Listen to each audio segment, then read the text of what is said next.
liman hafidhahu wasta'malahu fima khuliqa lahu.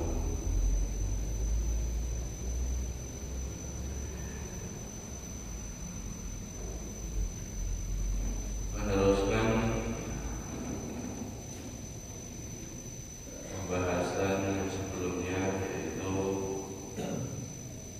kiat-kiat di dalam menjaga 7 anggota badan yang telah Allah Subhanahu wa Ta'ala berikan kepada manusia.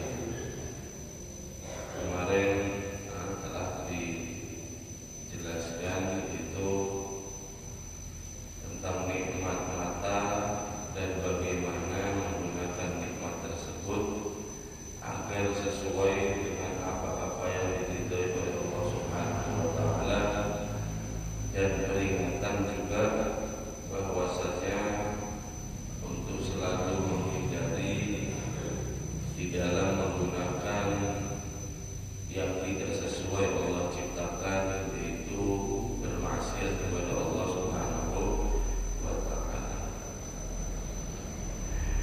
Adapun anggota badan yang ketiga setelah daripada mata dan telinga, yaitu adalah al-lisan, mulut, lisan. Bahwa lisan ini min a'zami ni'amillah ala ibadihi, ala abdihi, yaitu adalah termasuk dari salah satu yang paling agung nikmat Allah Subhanahu wa Ta'ala yang diberikan atas hambanya. Wa fihi khairun kabir, dan di dalamnya itu ada kebaikan yang sangat besar sekali. Wa naf'un katsir, dan manfaat sangat banyak sekali. Liman, untuk siapapun hafidhahu wasta'malahu fima khuliqa li ajli, untuk siapapun yang menjaga dan menggunakan di dalam lisan tersebut sesuai dengan yang Allah Subhanahu wa Ta'ala ciptakan.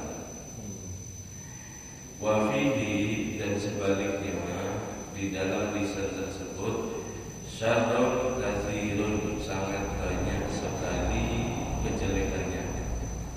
Wa dhararun 'azimun, dan bahaya yang sangat besar sekali.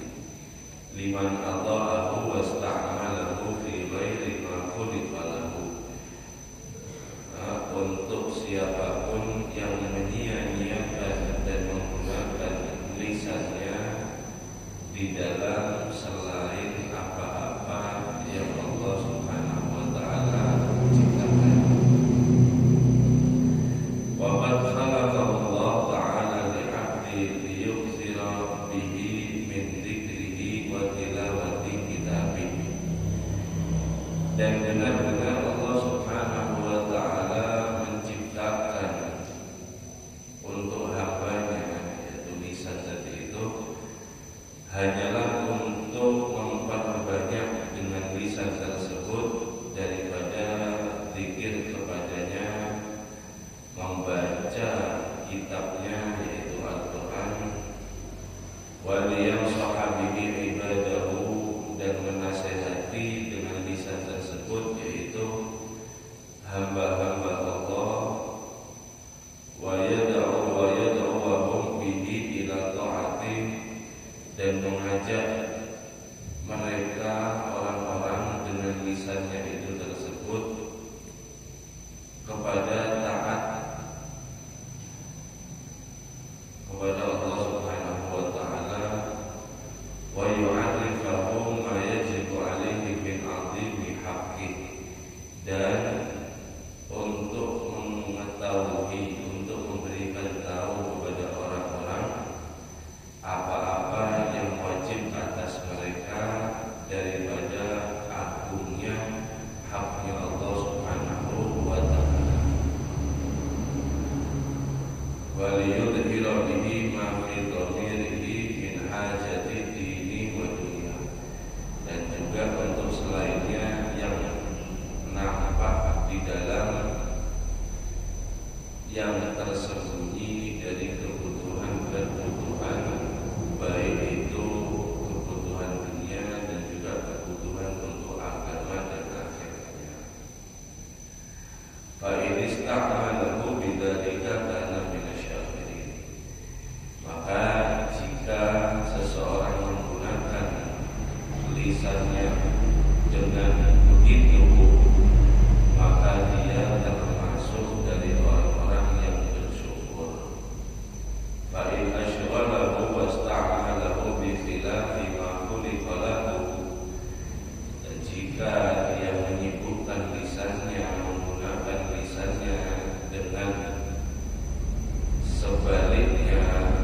dia itu termasuk orang-orang yang zalim, yang melampaui daripada batas.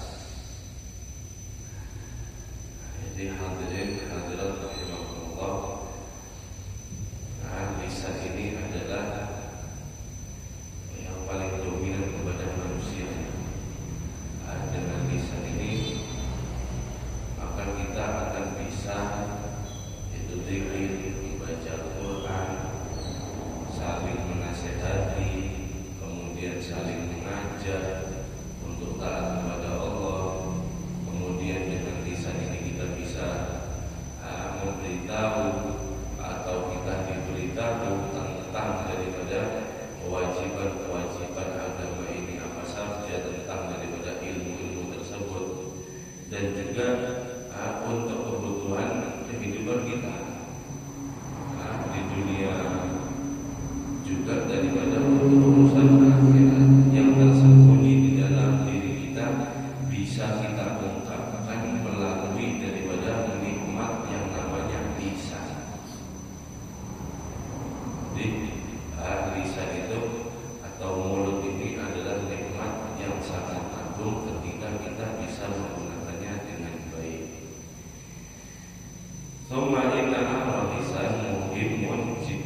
setiap bicara dia menyinggung seseorang, setiap bicara dua kelompok bertikai sebab dia selalu membicarakan hal yang tidak baik, maka kata Rasulullah SAW, orang tersebut ini kelak nanti wajahnya akan diseret, dilemparkan ke dalam api neraka sebab tidak bisa menjaga daripada lisannya.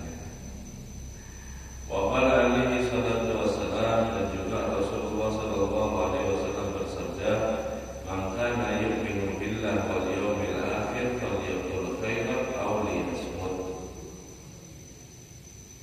Ujar Rasul sallallahu alaihi wasallam, barang siapa orang yang beriman kepada Allah dan kepada hari akhir, maka dia berkata-kata yang baik, atau kalau tidak ada kata-kata yang baik, dia berdiam.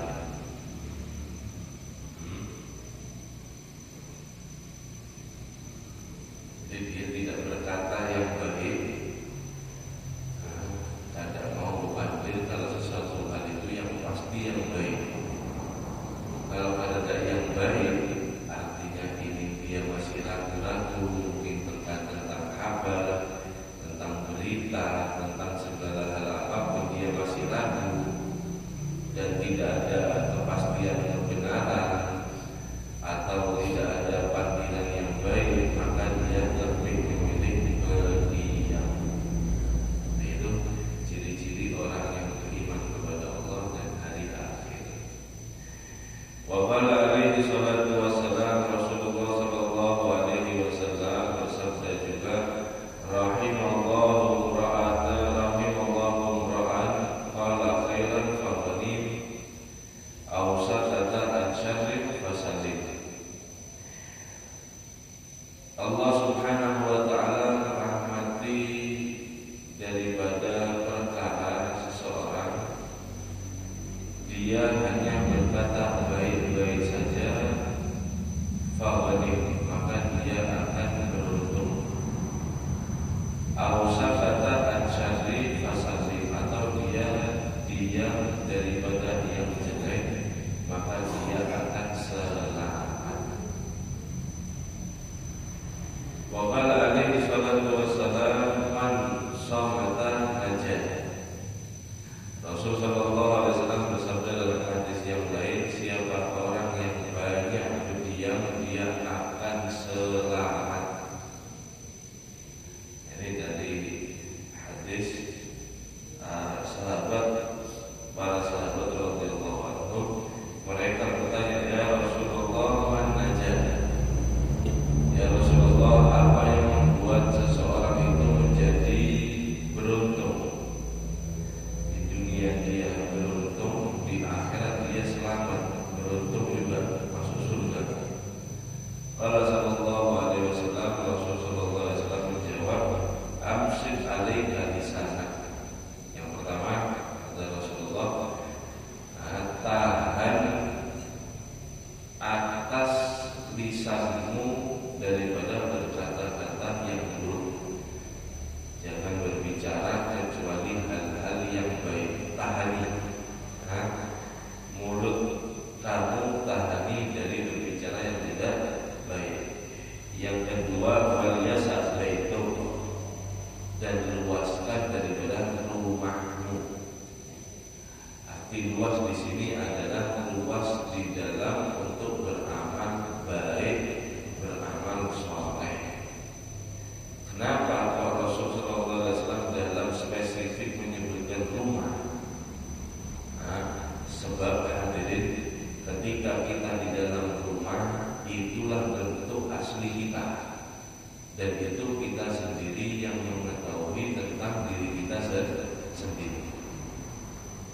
Kalau mungkin di luar, di majelis ta'lim, bertemu dengan kawan, bertemu dengan berkumpul ada di masjid seperti ini, itu memang sepantasnya kita duduk etika beribadah dengan sesuai. Tapi di rumah, tapi ketika kita masuk rumah,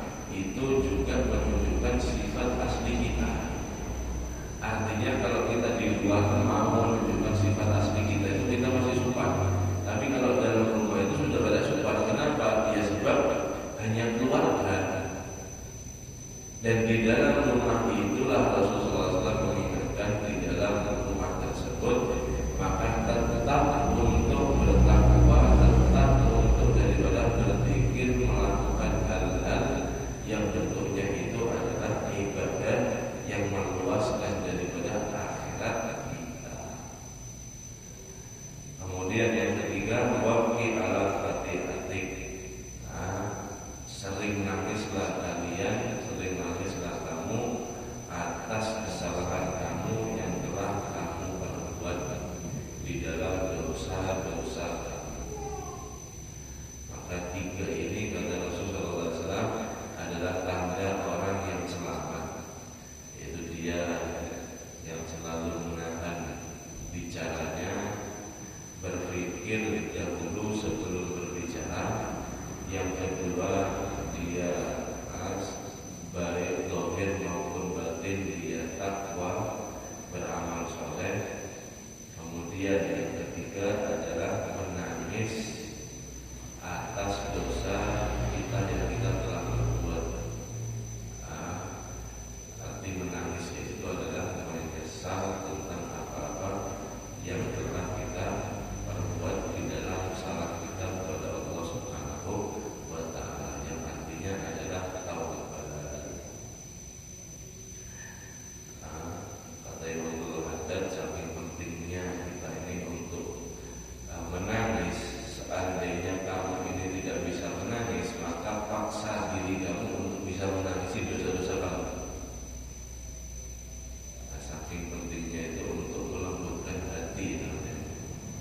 Di antara kelasnya hati itu adalah seseorang yang tidak pernah menangisi dosanya, tidak pernah menangisi karena takut kepada Allah Subhanahu wa Ta'ala. Ini termasuk hati yang keras. Makanya kita untuk melatih hati tersebut, yaitu supaya kita merasakan sebuah penyesalan, sebuah daripada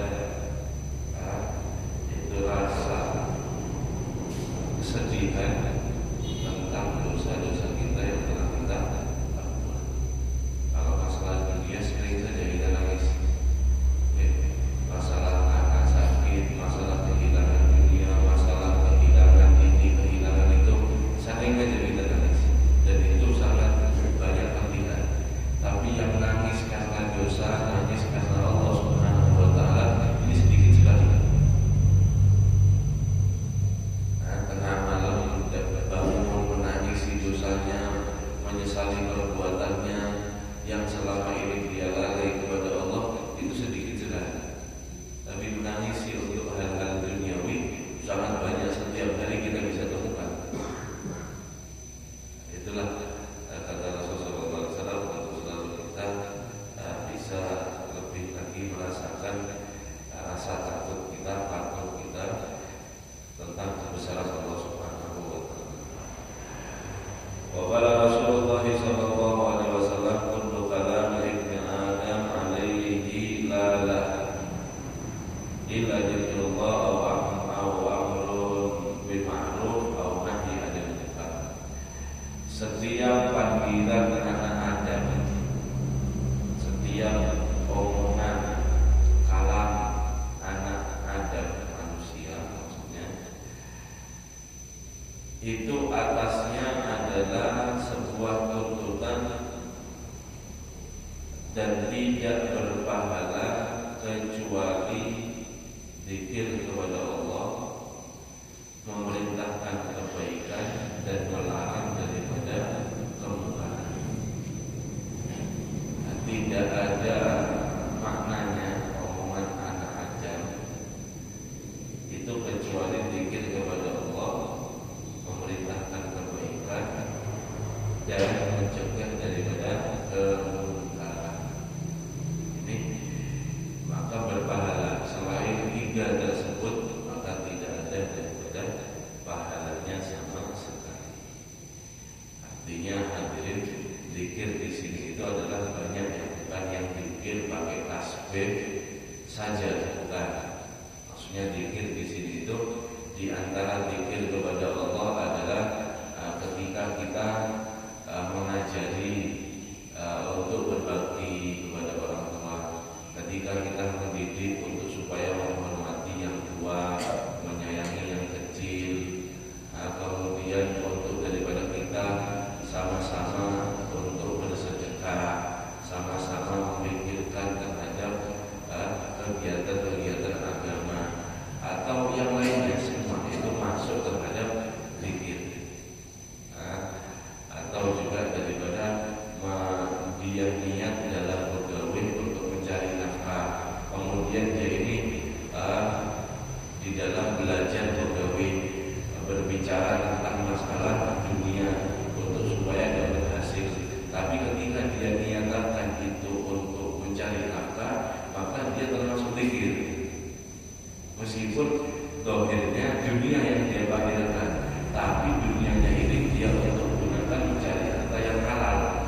Sesungguhnya seseorang dia berkata-kata dengan satu kalimat dari ridhonya Allah Subhanahu wa ta'ala, dan dia tidak memperhatikan kalimat tersebut. Dia hanya berpikir yang baik tentang Allah, tapi dia tidak menyangka bahwa kalimat tersebut itu dia akan diangkat derajatnya oleh Allah Subhanahu wa ta'ala. Tapi yaqulullahu lahu biha ridwanahu ila yaumi yalqa. Allah menulis satu kalimat tersebut, dengan kalimat tersebut maka Allah memberikan ridhonya kelak nanti ketika dia bertemu dengan Allah Subhanahu wa ta'ala. Jadi orang kelak itu ada kata Rasulullah SAW, dia ini memuji kepada Allah, tapi dia tanpa sajadah, ya biasa saja panggilannya itu, kelihatan biasa saja, tapi itulah satu kalimat itulah yang Allah Subhanahu wa ta'ala cintai, dan ketika ketemu Allah itu yang akan mengangkat derajatnya dia setinggi-tingginya, karena panggilan yang dia tidak sadari yang memuji kepada Allah Subhanahu wa ta'ala, sedangkan Allah itu sangat cinta terhadap kalimat tersebut. Ada nanti kata Rasulullah SAW. Sebaliknya, wa inna rajulan la yatakallamu bi kalimatin min syafaqatillah. Juga ada seseorang kelak itu yang dia berkata-kata dengan satu kalimat, yang satu kalimat itu membuat Allah Subhanahu wa ta'ala murka. Ma yadullu an tablugha ma balad, dan dia tidak menyangka dengan kalimat tersebut dia akan dimurkai oleh Allah Subhanahu wa ta'ala. Yaktubullahu lahu biha finna lisafatahu ila yaumi yalqa. Tapi Allah Subhanahu wa ta'ala mencatat untuk dia dengan kalimat yang mengundang kemurkaan Allah itu di dalam api neraka, dengan kemarahan Allah Subhanahu wa ta'ala ketika kelak nanti berjumpa ada di akhirat. Asal bicara, kemudian bicara tersebut, kalimat tersebut membuat Allah murka. Dia tidak sadar, dia tanpa sadar mengucapkan hal tersebut, tapi Allah menaruh kemurkaannya ada dalam satu kalimat. Bukan, ini maksudnya ini bukan semua panggilan ya. Satu kalimat yang kita lontarkan itu bisa sudah cukup membuat Allah Subhanahu wa ta'ala murka. Itu makanya kita pentingnya untuk selalu sadar diri, taubat kepada Allah Subhanahu wa ta'ala. Sebab kadang-kadang kita ini berperilaku, berkata-kata yang tidak sesuai dengan apa yang Allah Subhanahu wa ta'ala ridhoi. Jadi ketika kita melontarkan kata-kata, tetap harus kita selalu meminta ampunan di dalam semua apa yang telah kita bicarakan, baik itu dalam sengaja maupun tidak sengaja. Wabil hadis yang akhir, dari dalam hadis yang lain, innal abda yatakallamu bi kalimah. Sesungguhnya ada seorang hamba, ujar Rasulullah, dia berkata-kata dengan satu kalimat. Mayul kilaha balan wa yahbi biha finnar ab'ada minas suraya. Dengan satu kalimat tadi, dia ini kurang perhatian, tapi dengan satu kalimat tersebut Allah Subhanahu wa ta'ala melemparkan dirinya di dalam api neraka yang sangat jauh daripada neraka Suraya.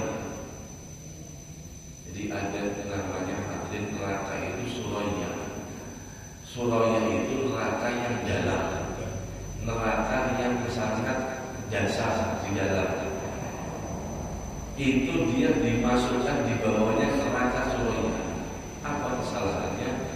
Dia asal berbicara, tidak pernah memikirkan pembicaraan sampai satu kalimat yang membuat dirinya masuk ke dalam api neraka.